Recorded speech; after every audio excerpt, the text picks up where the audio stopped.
আসসালামু আলাইকুম guys, welcome back to my channel. চলুন আজকে আর একটা ইউনিক রেসিপি দেখে আসি। এটা হলো সুইস রোল। আমি প্রথমে দুইটা ডিম নিয়ে নিয়েছি। দুইটা ডিমের সাথে দিয়ে দিব মেজারমেন্ট কাপের ফুল 1 কাপ চিনি। আমি একটু হালকা মিষ্টি কম দিয়েছি, এই জন্য চিনির পরিমাণটা কম দিয়েছি। আপনারা পারফেক্ট মিষ্টি পেতে চাইলে মানে সমান সমান 1 কাপ দিবেন। আর সামান্য পরিমাণে লবণ দিয়ে দিলাম। এখানে মাপ একদম খুবই সহজ। ভ্যানিলা এসেন্স দিব 2 চা চামচ, আর দিয়ে দিব 1.5 চা চামচ বেকিং পাউডার। এটা দিয়ে ভালোভাবে মিশিয়ে নিতে হবে। আর দুইটা ডিমের জন্য মেজারমেন্ট কাপের 2 কাপ ময়দা বা আটা। ডিমের জন্য কম বেশি ময়দা বা আটার পরিমাণ লাগতেই পারে। এটা দিয়ে মিশিয়ে নেওয়ার পরে আমি ময়দা দিয়ে দিব। ময়দাটা কিন্তু একবারে দিতে যাবেন না, প্রথমে 1 কাপ দিয়ে মিশিয়ে নেবেন, তারপরে অল্প অল্প করে দিবেন। নাই মানে কম বেশি হয়ে যেতে পারে, ডোটা শক্ত হয়ে যেতে পারে, আবার পাতলাও হয়ে যেতে পারে, এই জন্য অল্প করে দিয়ে মাখিয়ে নেবেন। 2 টেবিল চামচ সয়াবিন তেল দেওয়া আছে। আমি এটা সুন্দর করে এবার মাখিয়ে নিব। দেখতেই পাচ্ছেন আমি 1 কাপ ময়দা ঢেলে দিলাম। এটা ভালোভাবে মিশিয়ে নিয়ে এবার অর্ধেকটা দিচ্ছি, দিয়ে আর অর্ধেকটা রেখে দিব। এবার ভালোভাবে মিশিয়ে নিব। এবার বুঝবো আর লাগবে কি না, কারণ ডিম অনেক সময় ছোট বড় হয়। এবার আমি হাত দিয়ে সুন্দর করে জিনিসটা মথে নেব। এই যে মথে নেওয়া হয়ে গেছে, মথে নেওয়া হয়ে গেলে ডোটা আমি সমান 2 ভাগে ভাগ করে নিচ্ছি। এখানে আমি অর্ধেকটা আলাদা জায়গায় রেখে দিচ্ছি ভাগ করে, আর অর্ধেকটা বাটিতেই থাকছে। এখানে আমি 2 টেবিল চামচ মতো কোকো পাউডার নিয়ে নিব। কোকো পাউডার নিয়ে সুন্দর করে ওই ডোর সাথে মিশিয়ে নিতে হবে। আর দেখবেন যদি শক্ত হয়ে যায় তাহলে সামান্য একটু পানির হাতটা দিয়ে নিতে পারেন, ডুবিয়ে হালকা, বেশি না।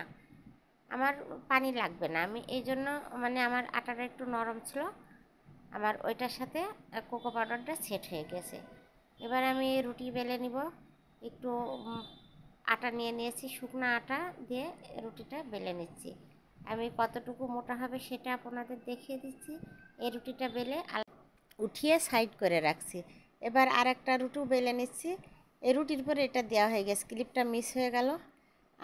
আর একটা জিনিস বলি, এটার ভিতরে কিন্তু 2 টেবিল চামচ গুঁড়া দুধ দেওয়া আছে, সেটা মিস হয়ে গেছে, আমি মুখে বলে দিলাম। এইটা আমি এখন রুটির পরে ওই কোকো পাউডার মিশানো রুটির পরে এটা মিশিয়ে দিয়েছি। এবার উল্টিয়ে নিলাম। যেটুকু রুটি ছোট বড় আছে দেখতেই পাচ্ছেন, আমি এইভাবে টেনে টেনে সমান করে নিব। সমান করে নেওয়ার পরে এটা সুন্দর করে টাইট করে জড়িয়ে নিতে হবে। দেখতেই পাচ্ছেন আমি কিভাবে কাজটি করে নিচ্ছি। আমার জড়ানো প্রায় শেষের দিকে। জড়ানো হয়ে গেলে এটা সুন্দর করে, এই জড়ানোর শেষে কিন্তু একটু পানি দিয়ে দিয়েছি। পানি দিলে জিনিসটা সুন্দর করে সেট হয়ে যাবে। হালকা একটু পানির হাত দিয়ে নেবেন অবশ্যই, তাহলে ওটা ভাজলেও খুলে যাওয়ার সম্ভাবনা থাকবে না। 2 পাশে হাত দিয়ে একটু চেপে চেপে সাইড করে সুন্দর করে টাইট করে দিলাম। এবার আমি সুতাটা রোলের নিচেই দিয়ে দিচ্ছি, দিয়ে এই সুতাটা এই পাশে নিচ্ছি, এই সুতাটা এই পাশে নিচ্ছি, নিয়ে মানে চাপ দিলেই রোলটা কেটে যাবে। এটা চাকু দিয়েও কেটে আপনাদের দেখাবো, চাকু দিয়ে কাটলে জিনিসটা সুন্দর হয় না, এই জন্য আমি দুইটাই কেটে আপনাদের সাথে শেয়ার করছি। এটা বলে দেওয়ার কিছুই নেই, দেখে বুঝে নিতে হবে। এই যে সুতা দিয়ে কাটলে এত সুন্দরভাবে কেটে যাবে, আর চাকু দিয়ে কাটলে জিনিসটা জড়ায় যাবে। বোঝার জন্য আর একটাও কেটে দেখিয়ে দিচ্ছি। আপনারা কিন্তু এই রোলটা অবশ্যই বাসায় তৈরি করবেন। এটা কিন্তু টিফিনের জন্য খুবই ভালো, আর বিকালে মানে চার সাথেও খুব জমে যাবে। আর এটা কিভাবে ফ্রোজেন করতে হয় সেটাও আমি লাস্টে দেখিয়ে দিব। ভিডিওটা না টেনে পুরোটা দেখার চেষ্টা করবেন। এটা কাটার পরে আলতোভাবে চেপে দিবেন জিনিসটা, তাহলে হালকা একটু চ্যাপটা হবে, দেখতেও সুন্দর লাগবে। আমি লাস্টেরগুলো চাকু দিয়ে কাটছি, চাকু দিয়ে কাটার পরে আপনাদের দেখিয়ে দিচ্ছি। এটা কিন্তু এইভাবে জড়ায় যায়, এভাবে টেনে টেনে দিতে হয়। এটাও ভালো, কিন্তু সুতা দিয়ে কাটার সিস্টেমটা সুন্দর, আর দেখতেও ভালো লাগে বেশি। এইভাবে তৈরি হয়ে গেল আমার সুইস রোল। দেখতেও সুন্দর, খেতেও সুন্দর। আর কিভাবে ফ্রোজেন করছি সেটাও আপনাদের দেখিয়ে দিচ্ছি। আমি একটা বড় বক্স নিয়ে নিয়েছি, মানে রুটি রাখা বক্স।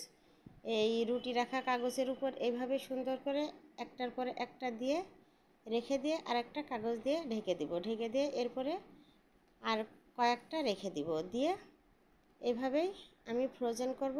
আর শুধু 2টা ভেজে আপনাদের সাথে শেয়ার করছি। এটা মানে আস্তে আস্তে ভাজতে হবে লো হিটে। এটা জোরে ভাজা যাবে না, তাহলে ভিতরে কাঁচা থেকে যাবে। আর একটা কেটে আপনাদের দেখিয়ে দিচ্ছি, ভিতরটা কত সুন্দর ক্রিসমি, খেতে ইয়ামি। আপনারা অবশ্যই ট্রাই করবেন প্লিজ। ইউটিউব থেকে যারা দেখবেন সাবস্ক্রাইব করে পাশে থাকবেন, ফেসবুক পেজটি লাইক ফলো শেয়ার করবেন।